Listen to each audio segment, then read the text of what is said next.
उपमुख्यमंत्री एकनाथ शिंदे आज कोकणामध्ये आहेत आणि एकनाथ शिंदेंच्या आज कोकणामध्ये 3 सभा होणार आहेत। चिपळूण, रत्नागिरी, सिंधुदुर्गमध्ये आज या प्रचार सभा होणार आहेत। महायुतीच्या उमेदवारांच्या प्रचारासाठी एकनाथ शिंदेंच्या या सभा आहेत। कोकणामध्ये एकनाथ शिंदेंच्या प्रचार सभांची जोरदार तयारी सुरू आहे। सभास्थळावरून आढावा घेतलाय आमचे प्रतिनिधी उमेश परब यांनी।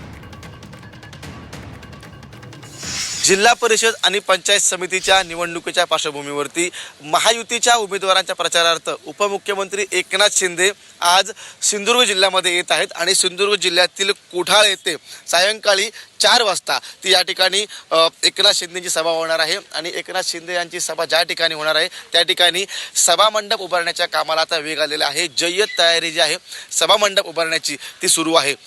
एकनाथ शिंदे आज रत्नागिरी आणि सिंधुदुर्ग जिल्ह्याच्या दौऱ्यावरती आहेत।